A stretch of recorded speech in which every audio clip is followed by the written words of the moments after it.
What's up, guys? Welcome to Daily Dose of Reddit. This is your host, Zach, and today's subreddit is r/TalesFromTheLaw. Alright, so this story's called, But Sometimes There Is the Crazy. Again, I'm going to try to be very general here, since if I let anything slip, my employers will have no doubt as to the person writing these posts. My previous posts made note of stupid people trying to pay their court fines with credit cards. It isn't just the stupid people that rolls across my inbox, but sometimes there is the crazy. I have been handling public access to court records for well over a decade at this point, and I am the first point of contact for much of the general public. Despite the very large, "this email address doesn't go to the court" writing on our support page, people will still try everything to re-argue their cases, plead for hearing rescheduling, etc. This tale isn't one of those. Almost 9 years ago to the day, when I was still relatively new to the support side, there landed in my inbox a grand total of 11 emails from the same person, all pretty much on repeat, ranting, "I told you once to stop using my mullet-wearing looks manics for your pleasure. Fix what you've done. Your cops done it like I said to begin with. Get it, court staff name. Did you gain my fax directed by WOW and the NAACP? See you in court. Fax to state's attorney. Where's my faxes, Sue?" These, and the ones that follow, are copied and pasted pretty much verbatim, except where noted. I laughed, printed them off, and put them up with the other rants we receive. I should mention that all of these came in through a web form we have up, and that you have to fill in the contact information, such as email, if you are expecting a response. This individual filled in a yahoo.com email address, sometimes with a www dot at the beginning, sometimes without, and sometimes with a number added. However, there were parts of the email address that remained the same. This is important for later. 9 days or so later, we received one more email. "Where's my hearing of my family's day in court, Rumple and commoners? Make my family take the blame and I file on RICO laws, sir, whether you like it or not, since KP is my real brother. See you in federal court for political bias on Mary and Peggy and Coral and the rest of my real family." Same email pattern as before, but actually in an email address form. I took a few minutes, since this was back in the day when there was a thing as Yahoo profile pages, and tracked this person down. That's when I noticed that this individual had posted up a profile picture of their negative HIV test form, without blocking out the name. I took note of this name, writing it down for future references. This is also when I started copying and pasting the individual emails to a Word document, while chalking this up to a probable case of paranoid schizophrenia with persecution delusions. Months went by without a peep, and then in September of that year, the real crazy rolled in, starting at 10:30 in the morning. Over the course of several hours, I received a total of 13 emails, of which many were just copy-paste, it seems. Fair warning, giant glob of crazy text ahead. "Where's my ID theft cases and my real social security number? I wasn't born in 1966, I was born in 1970 and had blondish hair and blue-green eyes, and all my cases for small claims have been denied by judge, and someone in hospital is using mine and Peggy's odds for free hops, and I see the places I go on the news, so Fred and Janae and Oral and the nurses in BCCC and the people say we can't sue the law are dumbas. And I thought there were 1, 2, 3, 4, 5, and 9th Amendments, state otherwise in human right laws and hate crime laws, and since you cover Mark and Jason, Rumple and Julie and Fat Jack and Sherry and the rest like Holly and Pam, we need medical assistants who transferred my thoughts in your dumbass head, flubber. Your Grow Club gave your 1966 ass away, Jerry and Cheryl. And I have a spike hairdo and blue-green eyes and pregnant belly, and I see Stephanie at Lynch's Heart Again Marcette, and I will sue you and Ron and Larry and the Mankers whether one nut manic likes it or not, and John and Carol and Garbo and Neff and Renee aka Pam.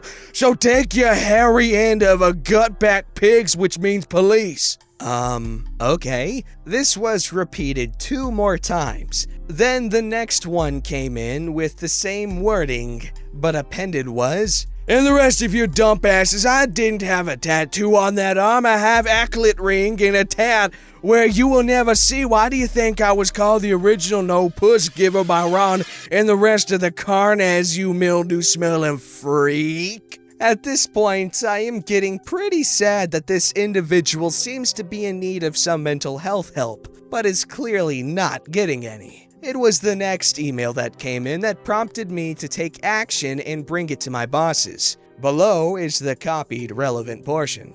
And while we paying the cobble that Craig owes and the gun is at names. names. While I am discussing this with my boss, in comes the next email. Relevant portions pasted here. I am at address, since they say I am ruining from the police, and since they want to find me incompetent over your cultus-loving Collins and Connor's ass. Won't give my certified nursing assistant's license 123 back, and they say we got kicked out of county name. Instead of Bubby and his trusty friends who believe his every word shows who's nuts. The mention of a county name, which, by the way, I already had along with this individual's name from the HIV negative form, and address give us a place to start looking. One advantage to having a copy of all the court's information is the ability to search it quickly with an SQL statement, which my boss was the master of. We quickly locate this individual's prior court cases, which were simply 2 traffic tickets. The address matches, the name matches, so my boss decides to give a call to the county in question and the nearby counties as well, just to give them a heads up about the ranting emails we received and the mention of the gun. The court staffer named in the original email was notified, in addition to the staff of the county explicitly mentioned in the emails. The various counties let us know they will keep an eye out, and maybe security was heightened just a bit over the following weeks. Not really sure, but since there was no breaking news reports, pretty sure nothing came of it. The rest of the series of emails came in throughout the remaining course of the day, all pretty much repeating in variations of what was previously sent. Then the communications went silent for a year. Out of the blue the next fall arrives an email from what is now the office's favorite crazy person. Got ya, it thieves like Garbo and Goldie. I was born in 1970, not 1966, dummy. Court staffer name. See you in court, police, on November 27th. Where's my real looks and fetuses and family knocks? Garbo is a rat! We checked the upcoming hearings, but this person didn't have any upcoming court cases on that date in any of the counties we serviced. However, we made the obligatory calls. Again. Then this person went quiet and has been ever since. My boss still asks me to this day if we have ever received any more emails, and with mixed emotions. I tell him no. I still wonder what happened to this individual, and I hope they got the help they needed. But forever on, I will always remember that Garbo is a rat! Freaking Garbo! How many times do we have to teach him a lesson? This story's called The Archive Drama. I'm a civil court clerk in Brazil. Incidentally, user Deprox is my husband and coworker, and I also posted another story in my other account. You can read it here. My job is to take care of lawsuits, resolve the lawyer's doubts, and explain to the general public that their lawsuit isn't the only one in the world, and everything takes time to be solved. I agree that it usually takes too much time, but a very small part of it is in my hands. Ever since 2013, all new lawsuits are 100% digital, and this is such a great relief for everyone. but there's still a lot of older ongoing cases, and people constantly need some very old lawsuit files to retrieve documents. This court started operating in 1976, so you can imagine how many old files we have. The thing is, it's physically impossible to store them all here, so we have a proper facility for the whole state, handled by a third party. Considering how much staff they have on their hands, I'd say they do pretty well. But sometimes they lose files or take months to find them because they're too old to be in the digital registry. If you request an archived lawsuit, it takes 10 to 30 days for it to arrive to us. Unless it's very old, then it takes more. A lot of drama happens here because of that. People and lawyers have asked if they can just drive there to personally ask for the file and get it today. Nope, no way in hell. The procedure for unarchival is very strict to avoid losing stuff during transportation. And the third party has no customer service structure. They can only hand the files for us court clerks through a complicated system I'll spare you guys from. Anyway, a lot of people come here asking for old lawsuits. A lot. If the person has a lawyer, we tell them that the lawyer should be the one to request the unarchival. First, because you're paying him a lot, so let him work for you. Secondly, because lawyers are notified of unarchival through the system, while the regular citizen has to come here again and ask if the file is here yet. If it's not, come again. Repeat until it's here. We have a formulary in case the person currently has no lawyer, but it's a pain in the ass because people don't know how to fill it and we end up doing it for them. Also, a lot of people forget to come back and their lawsuit is archived again. It's midday. An angry-looking gentleman comes to the counter, doesn't say good morning or afternoon, always a sign of moderate insanity. It's my counter shift. He simply extends me a paper. I need to unarchive this now, and I need a protocol receipt of it and let me talk to the director. Wow, a lot of info. I calmly input his lawsuit number in the system. It's from 2010. He was sued by the bank for not paying for his car. We can unarchive your lawsuit, but there's no protocol receipt if you do it yourself. Do you have a lawyer? I have, but she told me to come here myself. She said I only had to talk to the director. If you have a lawyer, it's better that she does it.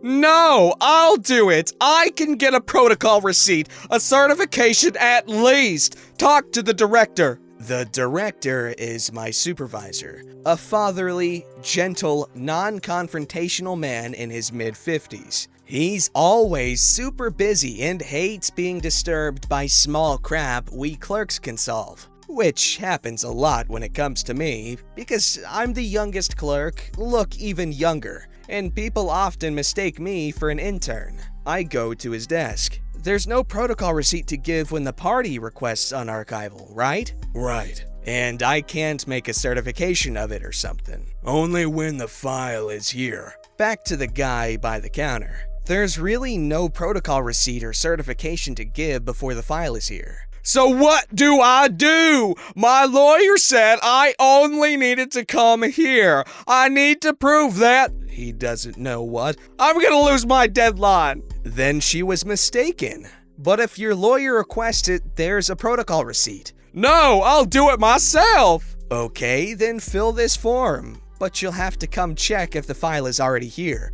Why? Because if the lawyer does it, we notify her via internet. But we have no way of notifying you. Can I at least have a copy of it? Sure, I'll do it for you after you file. Him confusedly filling the form. You know what? I have no time to waste coming here again. Okay, sir, have a good day. He leaves. For now. Later on, the same day, I was in the back room for a break but could hear him. You guys in another country could hear him. The Guardians of the Galaxy could hear him, not Gamora. I came here earlier and the girl gave me wrong information. My lawyer said... The second in command, who is a very confrontational older lady. No, I heard her. Everything she said was right.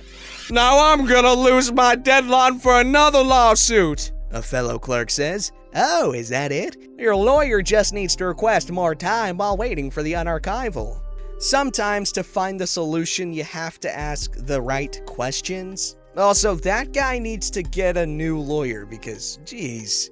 Alright, this one's called Most Complicated Case. I wrote an Ask Me Anything earlier. I was asked in that Ask Me Anything about the most obscure laws I've referenced, and I'm going to answer this with the most complicated case I've heard. Similar to the medical fields, when we don't know something, we can ask for specialty advice from specialists in the field. I was consulted for family law experience by an immigration judge at one point. Here's the deal. A mixed nationality family came from all over. The mother, Chinese, was pregnant by the Syrian father. Mom was a legal resident awaiting an asylum application. Dad was a failed asylum seeker who only got to apply again and enter because he was married to a legal resident. They were married by another third foreign country. Upon arrival, they annulled their marriage, making Dad's entrance considered fraudulent, and then Mom popped out a baby, possibly making Dad's entry valid. Mom didn't put the dad's name on the birth certificate in an attempt to protect the father against a misunderstanding of the law, which is illegal to not declare the father if known. Further, when questioned about fraud, they both stated that a travel agent told them to do the paperwork that annulled their marriage and they didn't intend to do it. And the travel agent was at the hospital with them and facilitated the mother excluding the dad from the birth certificate. This all also created an issue of whether the baby was a citizen or not. After we did some digging, we did find there was a local person at the hospital who was handling translating, who effectively manipulated everybody into keeping Dad off the certificate. We couldn't confirm that we had them void their marriage, but it didn't seem like a long shot from there. Both parents were kept in the hospital as they were having complications from intestinal parasites, and the baby was having its own issues. After immigration approved Mom's asylum, we recertified the marriage. A new birth certificate was created that recognized both parents appropriately as parents. Dad got approved for asylum. It was determined under the original circumstances that the baby was a citizen of China and Syria. After the review, it was determined he was a local citizen by special administrative circumstance, a Chinese citizen by maternal right of blood, and a Syrian citizen by paternal right of blood. He's recognized by immigration as a triple citizen baby. National police were pursuing the travel agent who was operating under a false name. Happily ever after. Okay, so stuff like this is why law is cool sometimes, because it's like undoing a puzzle with something like this. Not just finding out what happened, but also just unraveling what's legally relevant and all that jazz. Finding out the citizenship of the baby, and just finding where all these laws and rules come into play in these situations. It's pretty cool seeing it all come together.